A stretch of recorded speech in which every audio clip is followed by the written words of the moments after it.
tinggal 10 bulan lagi, sementara kegiatan kami itu belum ada yang dijalankan, dilaksanakan. Makanya kami ini sekarang mungkin 10 bulan terakhir akan sering-sering turun ke desa-desa.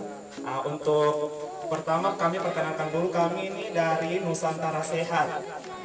Dia itu dari penugasan Kementerian Kesehatan Republik Indonesia selama 2 tahun.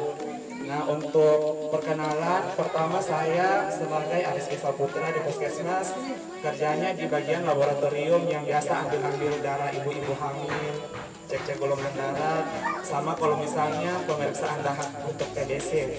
Untuk Harmawati ini dia sebagai bidan, ini Kismiati sebagai gizi, tenaga gizi. Terus ini Sri Hasnawati, dia sebagai tenaga farmasi yang kasih obat ke ibu-ibu. Terus Salimah ini dia bagian kesehatan masyarakat, dia itu memperhatikan kesehatan yang ada di Kecamatan Tripejaya. Apakah desanya sehat, bersih, ramah lingkungan, nggak cari intinya. Nah, untuk kegiatan sama Dedi merawat dia. Lupa soalnya. Nah, untuk kegiatan hari ini kami ada 4 program. Yang pertama, Gema Cermat, gerakan masyarakat cerdas menggunakan obat, yang nanti disampaikan sama Sri Hasnawati. Terus sosialisasi rumah sehat sama Salimah, dia sebagai tenaga kesmas. Terus ini kemitraan dukun dan bidan. Kalau boleh tahu di sini ada dukun bidan kampung di sini. Hari ini datang tidak? Datang. Bidan kampung. Nanti ini disampaikan sama bidan puskesmasnya langsung atas nama Harma. Terus penyegaran kadar. Untuk penyegaran kadar ini nanti fokus ke bagian gizi. Nanti disampaikan sama Kismiati. Untuk itu mungkin dimulai dari pertama. Untuk mengawali kegiatannya kita mulai. Masih ingat dengan saya Ibu? Masih. Siapa nama saya? Salimah. Siapa? Bisa dipanggil Kali. Dari mana kemarin saya? Dari Kali? Kalimantan. Ya. Ini ibunya bisa duduk di sini aja Ibu. Biar nggak terlalu saya nggak kelihatan. Nah, sini aja. Ambil dulu gambar. Ini juga ya.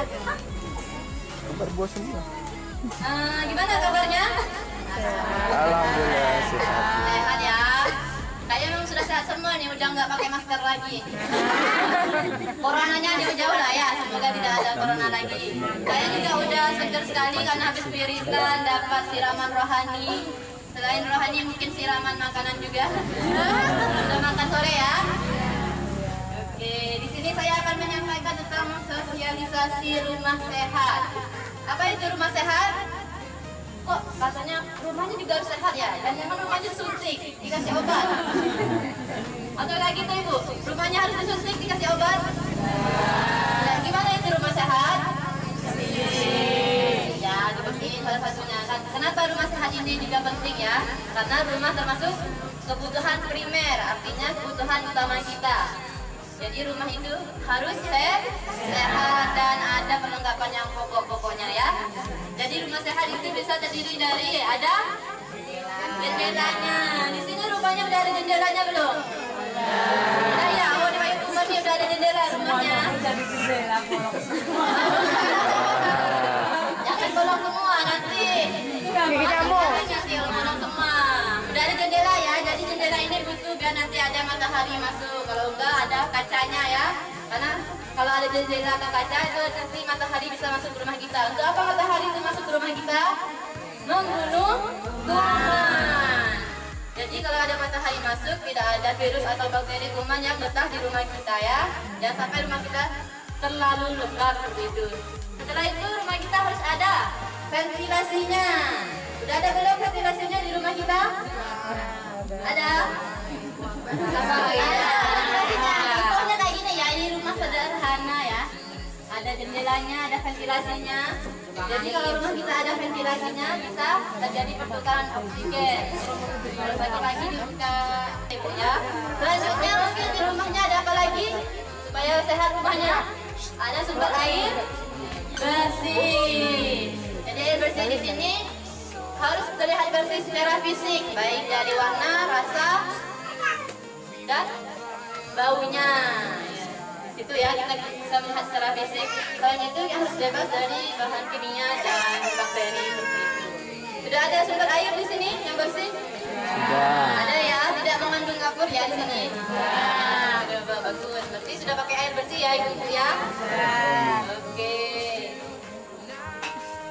Nah ya, di rumahnya selanjutnya ada yang sudah bikin tanaman di rumahnya.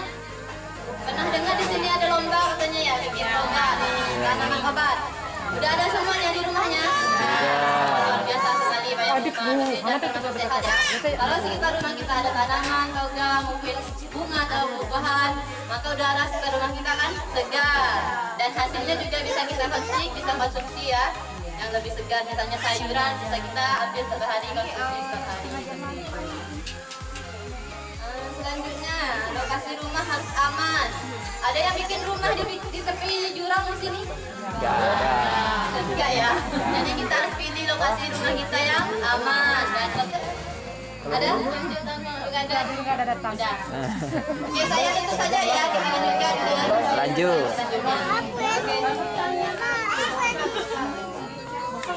Biasa ke puskesmas, saya biasa di apotek kalau mau ambil obat ya. Nanti jumpa di situ dengan saya. Nanti mungkin pertemuannya bakalan berlanjut setiap bulannya. Jadi ini saya singkat-singkat dan tidak padat. Cuma sedikit aja yang akan saya bahas. Lanjut aja Bu ya. Yang akan saya bahas di sini sekarang adalah penggunaan obat yang benar. Ibu-ibu biasa mendapatkan obat yang tertulis 3 kali sehari, atau tulisannya 3 kali 1. Kalau 3 kali 1 mana kali-kalinya tadi? 3 kali 1 ya 3. 3 kali sehari. Ada ibu-ibu satu orang ada yang bisa menjelaskan kepada saya bagaimana minum obat yang 3 kali 1 itu? Ya, dengan ibu siapa? Boleh? Bolehlah dibantu saya gimana kalau misalnya minum obat 3 kali 1? Pagi saya. 3 kali sehari, kemudian apa diminumnya? Pagi. Habis duhur. Ya, itu adalah pemahaman yang umum terjadi sekarang. Jadi di sini saya mau menyampaikan paling tidak ibu-ibu yang ada di sini bisa sedikit memahami, paling tidak agak meningkat sedikit dari pemahaman orang-orang yang lainnya ya kan, bahwa 3 kali 1 itu bukan pagi, habis zuhur, kemudian habis maghrib. Di sini, kalau minum obat itu, aku cuma bawa 1 dan cuma bisa mulai dari 1 kali 1, tulisannya 1 kali 1, yang itu yang akrab sama ibu-ibu ya kan. Sebenarnya itu nggak boleh lagi digunakan tulisan 1 kali 1, karena kalau 1 kali 1 ya sama dengan 1. Kali ini kan kita minum obat, jadi dia harusnya 1 kali sehari. 1 kali sehari, obatnya diminum misalnya hari ini jam 7. Jadi dia 24 jam kemudian, jam 7 besok lagi, baru kita minum obatnya lagi. Jadi kalau 1 kali sehari, 24 jam. Ingat ya. Yang kedua, 2 kali 1. Pemahamannya 2 kali 1 adalah pagi kemudian maghrib, setelah maghrib. Tolong itu nanti di rumah ibu-ibu ya. 2 kali 1 itu setiap 12 jam diminum 1 tablet. Lanjut lagi. Nanti kalau saya datang lagi. Itu selanjutnya. Kalau 4 kali 1 berarti dia setiap 6 jam. Jadi selama ini obat yang kita minum 3 kali 1 itu sebenarnya masuk dia di hitungan 4 kali 1 karena pasti 6 jam. Dari pagi misalnya jam 8, 11, 1. Jam 2 nanti pasti diminum lagi. Itu kan yang selama ini terjadi. Berarti dia hitungannya 4 kali 1, bukan 3 kali 1. Selanjutnya di sini 5 kali 1, tapi kalau di sini jarang. Kalau 5 kali 1 ya. Pasti kali satu ya. Kalau yang akrab sama kita di puskesmas itu sampai 4 kali 1. Kayak misalnya antibiotik itu ada 4 kali 1. Kalau 5 kali 1, 6 kali 1 itu sudah tidak akrab lagi dengan kita. Jadi saya cuma mengingatkan yang akrab-akrab aja dengan kita, biar selalu diingat kayak saya. Ya baik ibu-ibu, saya rasa ibu-ibu di sini semuanya pasti pasti sudah mengerti, pasti sudah tahu, dan saya hanya mengingatkan kembali. Ya tahu ya belum, Bu. Kalau nggak dibilang kan ya taunya 3 kali ya. Pokoknya ya 3 kali bingung. Tidak mengapa. Ya, itulah. Insya Allah saya nanti ibu-ibu ingatkan saya kalau saya datang lagi ya. Nanti saya print kayak gini, kemudian nanti ditempel di rumahnya biar nggak salah lagi ya. Ya mudah-mudahan jangan berobat lah, jangan bingung. Ya, Minta sehat-sehat. Mudah-mudahan. amin. Banyak orang mendapat dari puskesmas.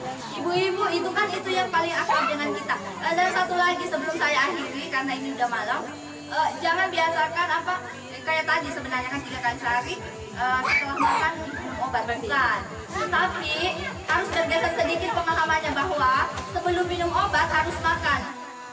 Bukan makan setelah makan minum obat, tetapi sebelum minum obat makanlah, ya. Kecuali obat-obat yang memang disarankan untuk diminum sebelum makan, ya, misalnya kayak obat tukar lambung ya. Terima kasih ibu-ibu, mungkin hanya itu. Nanti pertanyaannya kalau ada yang dipendam pertanyaannya nanti kita selesaikan di akhir ya. Karena masih ada 1-2 lagi. Ya, terima kasih ibu-ibu. Assalamualaikum. Kita pindah. Kita perlu melakukan persalinan yang bersih dan sehat. Kenapa harus bersih? Karena hal itu yang dapat menyebabkan ibunya terinfeksi apabila tidak bersih. Contohnya misalnya alat yang digunakannya. Terus harus aman. Di sini ada aman untuk diri sendiri dan aman untuk ibu. Kenapa harus aman? Karena bisa saja ibu yang kita tolong dia memiliki infeksi menular seksual, dan orang yang menolongnya pun melakukan kontak langsung, dan itu dapat menyebabkan ibunya terinfeksi dengan ibunya atau bidan kampungnya. Jadi mulai kalau misalkan ada bidan kampung yang dipanggil oleh pasien menolong ke rumahnya, mohon untuk bidan kampungnya mengantarnya ke vaskes atau fasilitas kesehatan yang lebih dekat seperti di puskesmas atau di posyandu.